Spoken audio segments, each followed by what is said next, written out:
Let's be honest, when people talk prog rock, it's the same names echoing through the halls of history. Yes, Genesis, Pink Floyd, King Crimson. But beneath the surface of mainstream recognition lies an untapped vault of sonic innovation. Bands that should have been legendary, but were instead swallowed by the tides of time, label politics, and a market that just didn't get it. Today we're cracking open that vault. We'll be revisiting 10 of the most overlooked prog rock bands in music history. And stick around for a very special honorable mention that you won't want to miss at the end. Number 1. Happy the Man.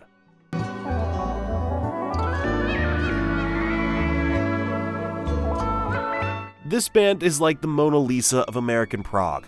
Gorgeous, genius, and somehow completely ignored by the masses. Imagine the complexity of Gentle Giant, the atmosphere of early Genesis, and the jazz fusion freakouts of Weather Report. Then imagine it instrumental, precise, and totally unafraid to go cosmic. Happy the Man wasn't writing songs. They were composing sonic blueprints to alternate dimensions. Tracks like Starborn feel less like music and more like a digital map of the stars.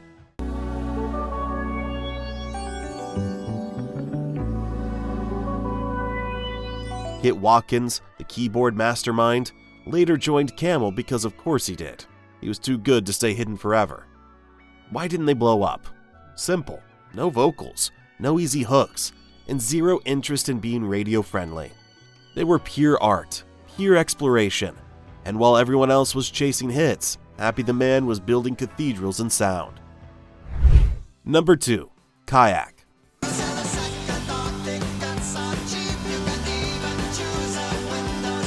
Prog rock isn't exactly known for swagger, but Kayak had it in spades. These Dutch sympho-pop wizards rolled in with elegance, emotion, and a little bit of cheek, crafting songs that could hit you in the feels and melt your face with a piano solo in the same breath. Their 1975 album Royal Bed Bouncer is criminally slept on.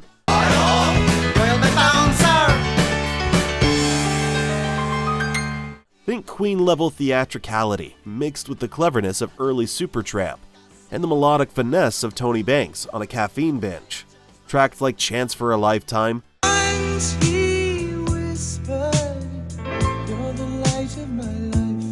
and If This Is Your Welcome,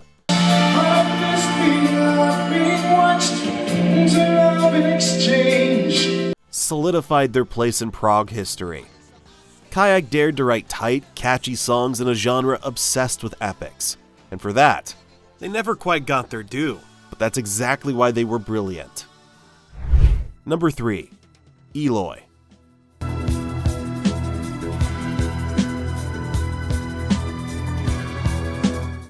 You know how people talk about Pink Floyd's Dark Side of the Moon like it's this celestial experience? Well, Eloy was Germany's answer to that. Except they leaned even further into the sci-fi vibes. Their 1977 album Ocean is a full-blown space voyage.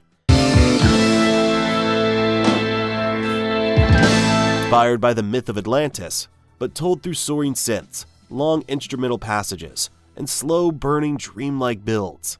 The sound?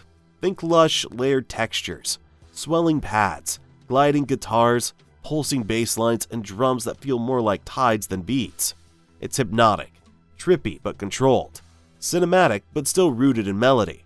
It's music that breathes, starting quiet, growing slowly, and eventually exploding into massive climaxes.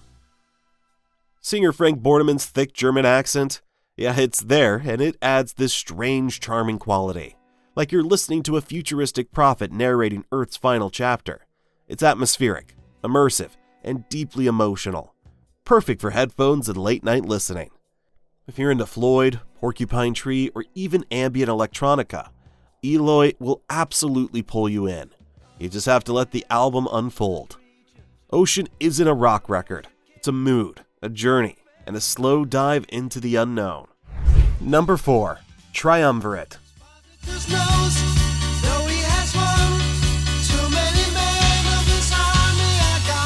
If you ever wondered what would happen if Beethoven joined a rock band in the 70s and discovered synthesizers, welcome to Triumvirat.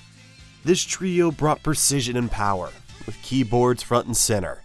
Spartacus, their 1975 concept album, retells the story of the Roman gladiator who rebelled against the empire. But instead of swords and shields, the battle plays out through epic piano runs, thunderous organ riffs, and dramatic tempo shifts. Think Emerson, Lake and Palmer, but more focused, with tighter songwriting and more melodic hooks. What makes Triumvirat special is how accessible they are. Even with their classical influence and long compositions, their songs are built on memorable themes and strong grooves. There's real storytelling in the music, not just technical show-off moments. They had a spark, and just as they were breaking into the US market, tragedy struck. Colin died of carbon monoxide poisoning while working on his solo album. The band never fully recovered, and their legacy slipped into cult status. But Spartacus still stands. It's a bold, melodic, classically charged prog album that actually rocks. Give it one spin and you'll see, this band wasn't just chasing ELP. They were building something uniquely their own. Number 5. Gryphon.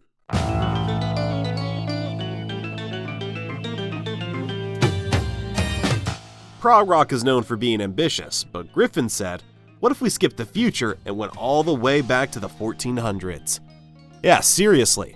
This band fused Renaissance-era instrumentation, we're talking crumb horns, recorders, bassoons, with full progressive rock structures.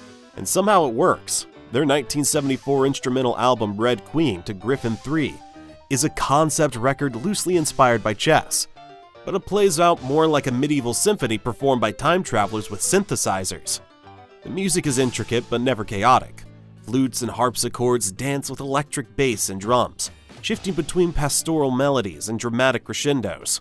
It's almost like Jethro Tull, King Crimson, and a Baroque chamber ensemble got trapped in a castle and decided to jam until dawn. Gryphon actually toured with Yes during their Relay era. That's how respected they were. But commercial success, it never arrived. Probably because they were too niche, too academic, too unconventional. But for prog fans with open ears, this is one of the purest expressions of musical imagination from the 70s. Number 6. Hatfield in the North.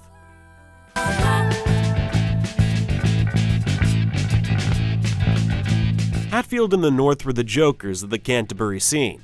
But don't let their sense of humor fool you. These guys were some of the most musically sophisticated players in the entire British prog movement. The Rotters Club is the kind of album that unfolds slowly, revealing layer after layer of jazz-influenced complexity, odd time signatures, and gorgeous harmonic detours. Tracks like Mumps blend smooth electric piano,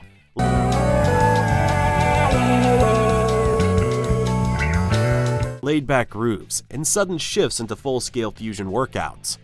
And then out of nowhere, you'll hear delicate female vocals, whimsical chord changes, or even spoken word fragments.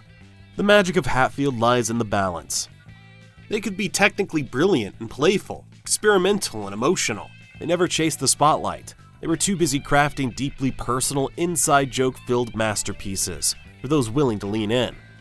If you've ever liked jazz fusion, or if you appreciate prog that doesn't take itself too seriously, but still blows your mind, this band's your next rabbit hole.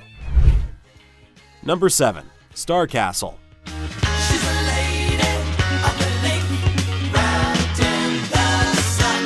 Let's get this out of the way. Yes, Starcastle sounded a lot like Yes, and that's exactly why they were written off. But that's the lazy take. Dig just a little deeper and you'll find a band that didn't just imitate, they refined. Their self-titled debut is packed with crystal clear harmonies, majestic synth runs, and bass lines that bounce and weave like Chris Squire's distant cousin. But where Yes often dove into sprawling experimental chaos, Starcastle tightened it up. Their songs were more structured, more melodic. Prog rock with pop instincts, without dumbing anything down. Take Lady of the Lake. A 7-minute masterclass in balance. It opens with shimmering keys, builds into soaring vocal layers, and rides a bass groove that feels like it's levitating. And the production? That's courtesy of Roy Thomas Baker, the genius behind Queen's most iconic albums. His touch gave the band a gleaming, polished edge that separated them from the DIY feel of many 70s prog acts. Despite all this, they got stuck in the Yes ripoff box and never escaped it. But listen closely and you'll hear a band that was carving its own melodic path, just at the wrong time in the wrong place. Starcastle didn't fail because they lacked talent. They failed because the prog scene was shrinking. And critics weren't ready to give Midwestern symphonic rock a fair shot.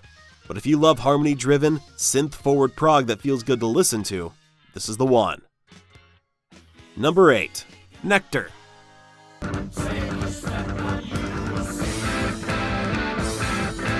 Nektar is one of the strangest success stories in prog history.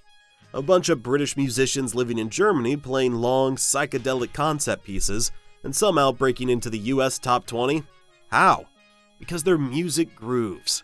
Remember the Future is their masterpiece, a single continuous piece of music split across 2 LP sides. It's proggy, sure, but never self-indulgent. The band laces hypnotic riffs, soulful vocals, and funk-tinged rhythm sections into a cohesive, flowing journey. It's spacey like Pink Floyd, but more grounded. Think of it like Hawkwind meets Steely Dan. Weird, right? But it works. They were more song-oriented than most of their prog peers. You can actually hum along to parts of Remember the Future. And yet, they still wove in extended instrumental breaks, wild effects, and trippy segues that keep prog heads satisfied. Despite their success, Nektar seemed to live in the shadow of the genre's giants. Maybe it was because they didn't fully belong to one scene. They weren't British enough, weren't krautrock enough, weren't psychedelic enough. They were just Nektar. Iron Maiden even covered their song King of Twilight. It's the kind of deep influence they had.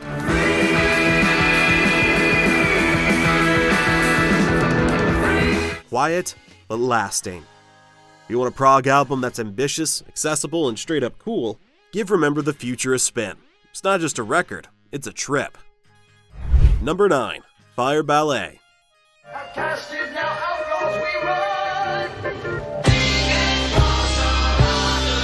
If you haven't heard of Fireballet, that's okay, most people haven't. But this one album wonder pulled off something absolutely wild in 1975. They took Mussorgsky's classical masterpiece, Night of Bald Mountain, and turned it into a full-blown prog rock spectacle.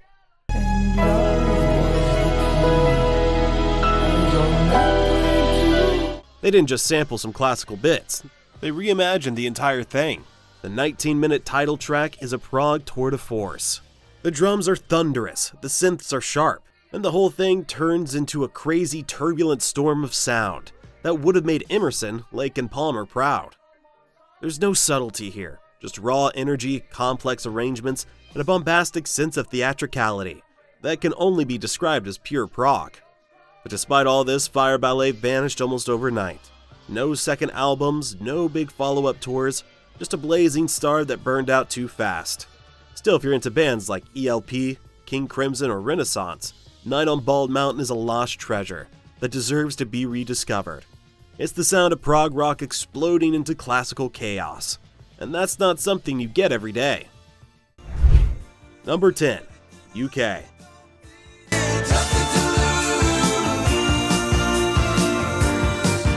UK was a supergroup, and not just any supergroup. The original lineup featured Bill Bruford of Yes and King Crimson, John Wetton, King Crimson, Uriah Heep, and later Asia, and Eddie Jobson, the classically trained keyboard and violin virtuoso from Roxy Music and Frank Zappa's band.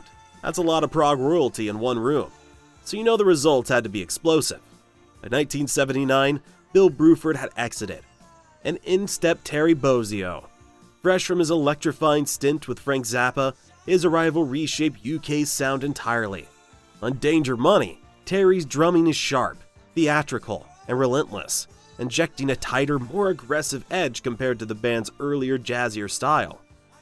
The album stands as one of the final great prog rock statements of the 70s. It's still complex and ambitious, but also more streamlined and punchy than you might expect. The songs weave through intricate time signatures, fusion-inspired grooves, and hooks that actually stick. It plays like a high-octane bridge between the sprawling experimentation of 70s prog and the slick, synth-heavy direction of the 80s. A snapshot of progressive rock in transition.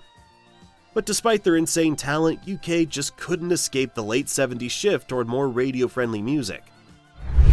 Honorable mention: Camel.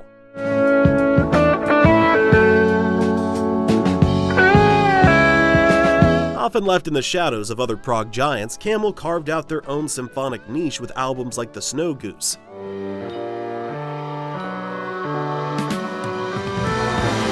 Their music deserves a spot in any prog discussion.